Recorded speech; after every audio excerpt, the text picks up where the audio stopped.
Hey guys, welcome back to the George Poulos podcast. I actually have a really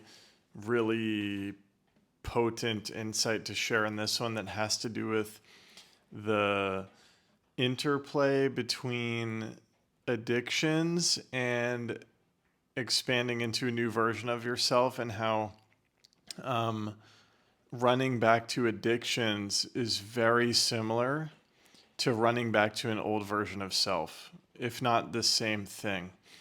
Or another way to put it is reverting to an old version of self when you're in a process of growth and expansion is an addiction. It's a similar retreat into perceived comfort and safety, but it's actually anything but that. So I just want to talk about what I've been finding there, and it's kind of hard to articulate.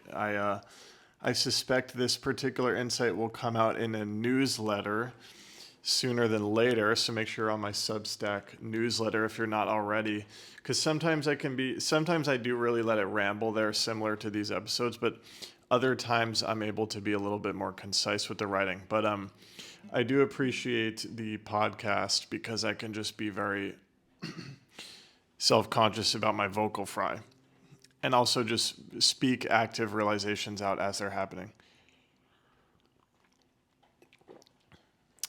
So quick update on my journey. It's going really well.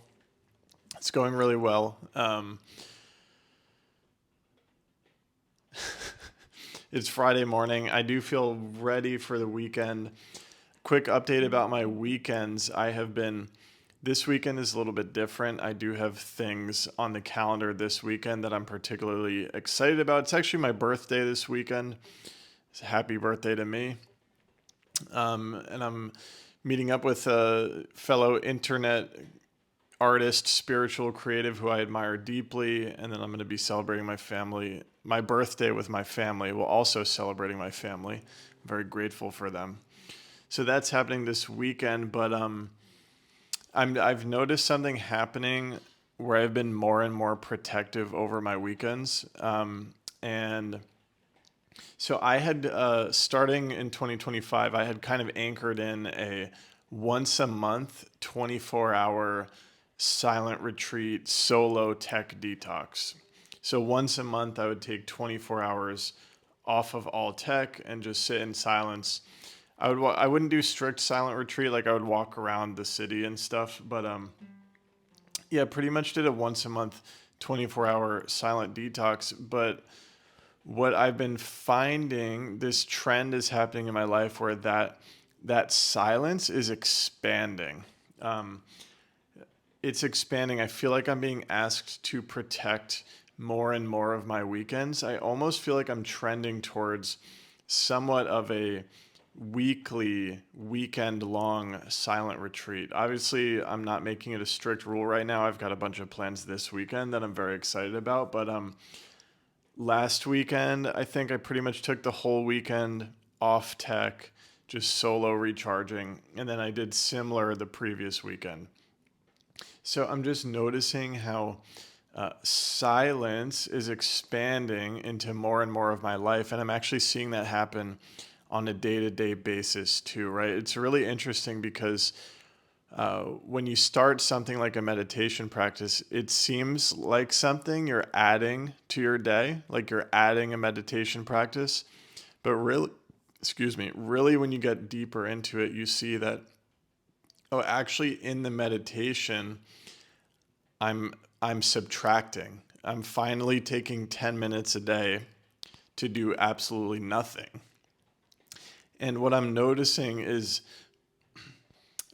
silence and stillness is this common thread. And in this silence and stillness, tremendous healing happens. And it's not something that has to be isolated to a once a month 24-hour detox or a once a year silent retreat or a once a day meditation session. This silence and stillness is actually something that can begin to permeate more and more of life. And what I've noticed is the only reason that silence and stillness doesn't permeate all of life is because of the mistake our mind makes, where it thinks that there's happiness or salvation in the cup of coffee. Okay, so we wake up and we think immediately, what I need is coffee. There's something in that coffee that I need. I need to go do that. And then we think about our work and the next thing and the next thing, etc. And then we're in this loop of samsaric suffering. But what happens in a meditation session is you have all these impulses to think about work, to make the coffee, to do all the things in your day.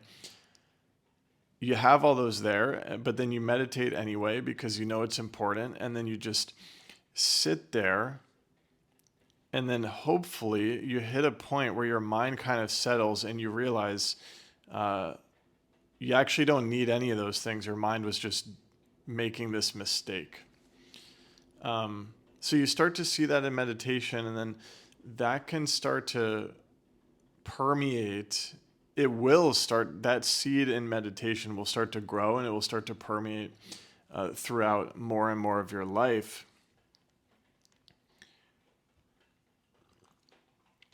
And that stillness and silence will really expand. And this is going to connect on the talk about addictions, which I'll get to. But I kind of lost my train of thought there for a second. I lost my train of thought because I mentioned the coffee, and I also wanted to share that on this topic of addictions, I'm doing no caffeine again. I think I'm on day 4 right now. It's going pretty well. You might remember, I know especially I wrote about this on Substack. You might remember that earlier this year I think it was 7-day caffeine detox, and it was really profound. It was really tremendous. But then I got back on the coffee, but all of a sudden I've been having another inner call to just go through this like blanket across the board, getting rid of all of my addictions and coping mechanisms. And I can clearly see how I rely on coffee. I think there's some salvation in coffee. It's one of those crutches that I lean on. So I decided to get rid of the coffee. I even added a no caffeine counter to my home screen. So I'm drinking a decaf coffee right now. So no caffeine. It's not no coffee. It's just no caffeine. And then the other one, and I reflected well about this one on the newsletter already, but the other one that's been really leading to a lot of breakthroughs is food. So I've really noticed that the way I consume food, there's a junk food component to this. Like I'll go to the deli next door and grab these wafers and slam those. And I noticed I'll do that in particular when I like am craving a feeling of comfort or energetic grounding. I also noticed that I was getting pizza every week after my freedom call. So I was putting in all this energetic effort, really stepping into a bolder, more authentic, more service-oriented version of myself. Really expanding into a new version of myself on those calls. So then I noticed after that, it was really tempting and soothing to grab pizza right after as a ritual. And then my awareness has been noticing how just when I eat my regular meals, I'll kind of just slam it down, and also watching content at the same time. Like I could tell I'm just using food to numb and self-soothe and avoid some kind of a pain, some kind of inner pain that's arising, some kind of discomfort that's arising. And what I've noticed is it feels like that discomfort is related to my expansion, to change, to growth. Okay. And the bringing my awareness to the food habit and starting to take steps and putting in systems to eliminate it has led to these deep realizations and deep emotions. So I've actually had a look at my whole past and my childhood, and I've realized like, oh my God, there's always been, I've always just in any moment of boredom or discomfort for my whole life, I'll just gravitate to the fridge, look at what's inside, grab a block of cheese, grab something, grab snacks. My diet wasn't great growing up. I've cleaned that up a lot, but really it's the realization of how I would gravitate towards food for a sense of soothing and comfort. And it's shockingly similar. I haven't smoked weed or had any alcohol in over 150 days now for weed and 200 days for alcohol, but excuse me, the weed I was smoking every night, and it was quite a similar soothing mechanism for me. So every night around 7 or 8 p.m., work is done, dinner is done. There's kind of just this quiet space, right? And it's it's in that quiet space that I would smoke a hit of weed from a bowl every single night. And when I quit the weed, I noticed that empty space, that silence, that stillness where nothing is really happening, that's where it became incredibly hard to just sit through. There's something very difficult when you're not used to it about sitting through silence. It's just you're just kind of faced with yourself. So the natural thing to do when we're making this mistake of mind is, oh, I'll fill it with marijuana. I'll fill it with scrolling on social media. I'll fill it with snacking on junk food. You could also, your addictions can look a whole host of ways. You can also fill it with, and I've done this before, excessively working, excessively, thinking that more needs to be done on the business, this sort of thing. So these addictions can creep up in all sorts of ways. You can be addicted to relationships. You can be addicted to your partner. You can be it can be anything, right? But what I'm noticing is it's all pointing to the same mechanism in our mind where we basically are confronted with stillness and silence and moments where nothing is happening and we don't really need to do anything. And there's something scary about that. So then we turn to some sort of addiction or coping mechanism. What I'm learning as my meditation practice deepens over the years, as I am now incorporating, these sort of weekend retreats. I'm incorporating these extended yearly retreats. I've only done one so far, but I'm planning to do 10 days later this year.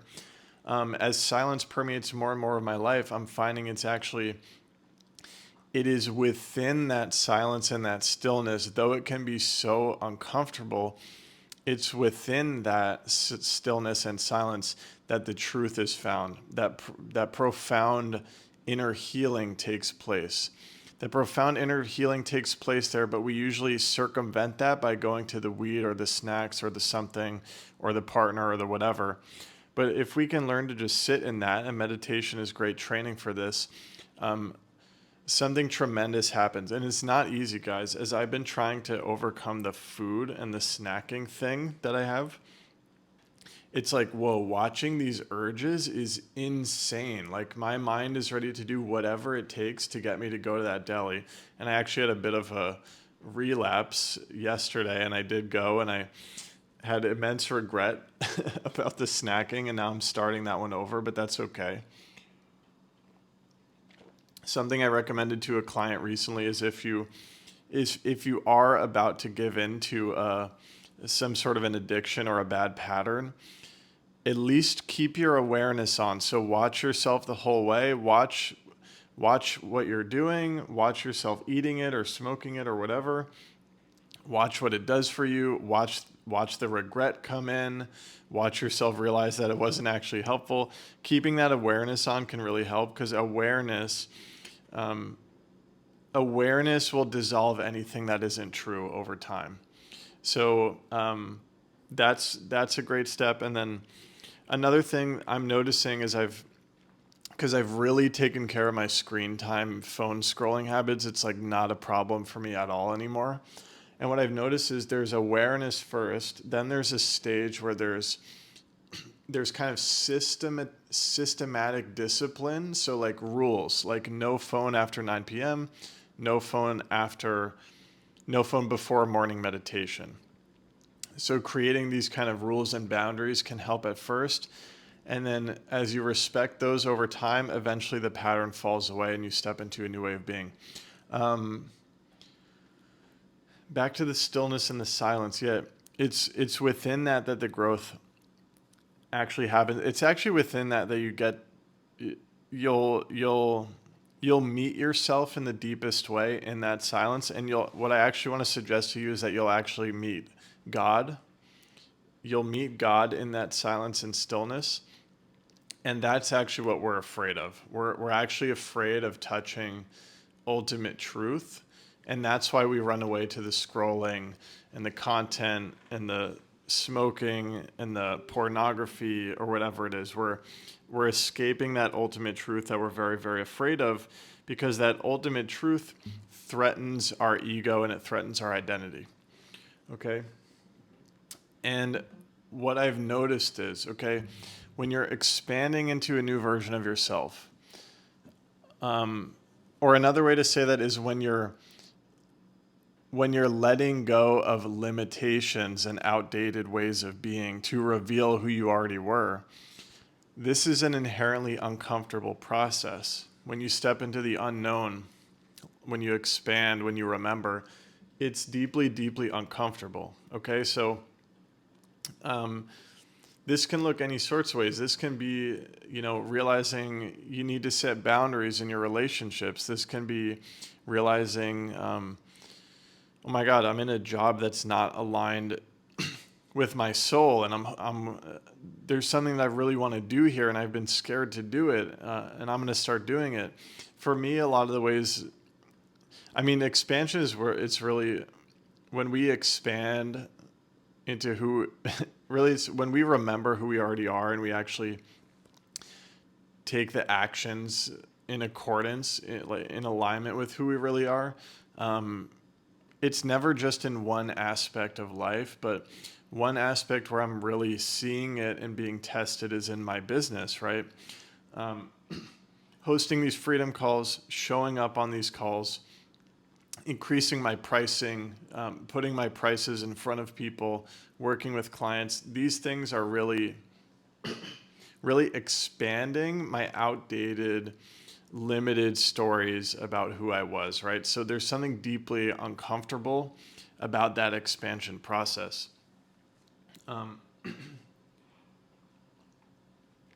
Like I shared, after the freedom calls, I was getting pizza every single week because I'm being faced with that discomfort, and I didn't have the ability to just sit with it, witness it, be curious about it, feel the pain, be curious about the pain, and let it move through me. Okay, so I was running to the pizza. And here's kind of what I noticed when we're expanding. So let's say we're expanding into being someone who can say no, who can say no to things that we don't want, because a lot of us struggle with this, right? We struggle with boundaries, we struggle with saying no. So when we, have a moment where we're brave and we say no to something that is misaligned,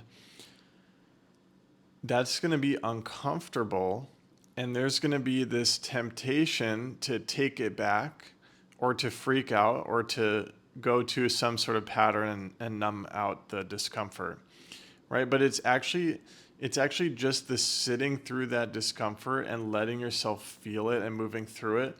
That's how you fully step through the portal, right? It's to feel the discomfort and to not go back. And this is easier said than done.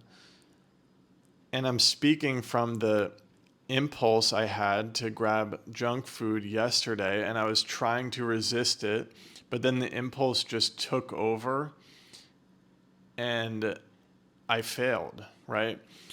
So this is so similar to last year when I was stepping into my business and I was making all these great strides and having an awesome swing of it all, really putting myself out there. And then all of a sudden, the discomfort became too much to bear. And then I that discomfort manifested as fear and doubt, and I went back to the weed. I went back to the drinking. I stopped showing up the way I wanted to. Like, do you see how I reverted to an old version of self as a way to revert to a perception of comfort and safety, but actually that prevented my becoming of who I'm meant to be. So what I'm trying to do here is draw the parallel between addiction to tangible bad habits like weed, caffeine, alcohol. None of these things are inherently bad, but again, it's the mechanism of the mind. It's the inner codependency on external things. There's a parallel between that and the attachment to an old way of being. And so what I'm learning is there's a true superpower. There's a true superpower, and this aligns with my holistic path to creative freedom philosophy. There's a true superpower in being able to just sit through silence. The way that I conceptualize this in my creative freedom system is the consume less piece. So eliminating the screen time, eliminating the bad habits, eliminating the unnecessary spending, all this sort of thing. And I've been touching in my recent YouTube videos about how more and more of this complexity and this consumption is falling away, and it's revealing tremendous simplicity and spaciousness. But again, in that spaciousness, it's hard to sit with. But if you can sit with that stillness and that silence, and this is also what a lot of mystic spiritual teachers will tell you, if you can just be with that silence, that's where you find the truth of who you are. So it's a superpower. It's a superpower. If you can sit through the silence and not cling to any attachments and not cling to any old ways of being, let yourself be in the free fall, in the open flow of silence and stillness and the unknown and surrender. If you can let yourself be in that, your growth is unstoppable. And when I say growth, I don't really mean an action-oriented growth. I more so mean like who you are is just going to come through.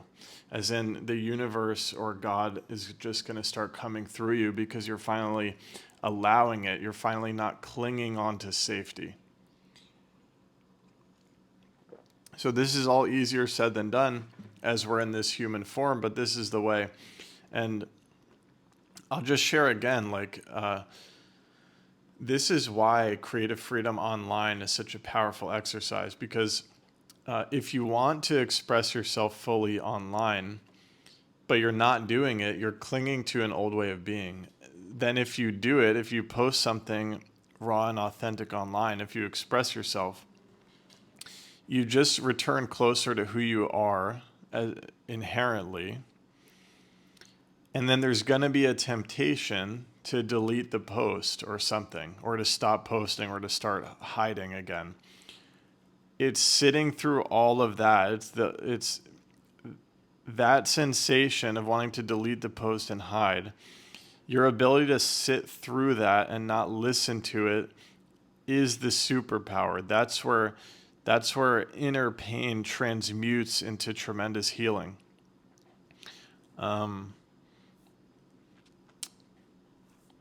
And this repeats at every stage of the expansion or remembering journey. It repeats at every stage, right? No matter what the particular action or behavior you want to step into is, that pattern, that coping mechanism of wanting to revert to an old way of being is going to repeat. So we've got to develop the superpower of being able to sit through that.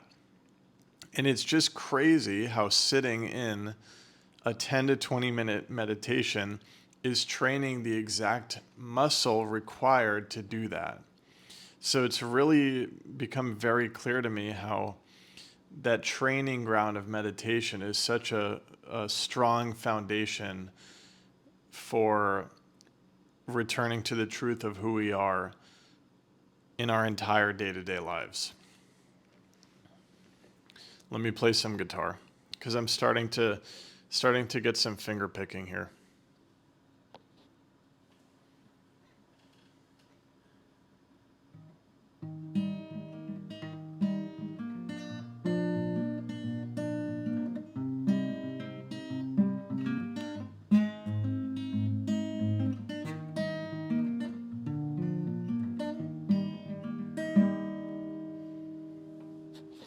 Not bad, eh?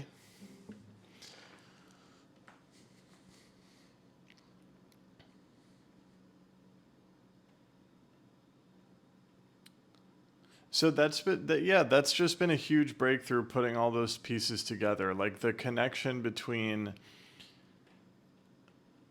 letting go of bad patterns and addictions, codependency, um, addiction to complexity and making things complicated. All of this is so related to the self expansion, spiritual growth journey, however you want to label this journey that we're on. And the ability to sit through discomfort when the pendulum swings to the old self and you feel that craving to go back, the ability to sit through that and not listen to it is a superpower that is well worth developing. And you can practice it in all the micro ways with the little habits, and you can also practice it in the macro ways. And I think the most direct way you can challenge this codependent grasping pattern of mind is to just commit to a daily meditation practice, 10 minutes per day, where you resist the mind telling you that it needs to do something in order for you to be okay. You just resist that for 10 minutes. That's where it can all start for you. That's where it started for me in 2020. And here we are 5 years later. All right, so thanks very much for listening to this. I hope this was coherent. And as always, have a beautiful weekend. I'll see you soon.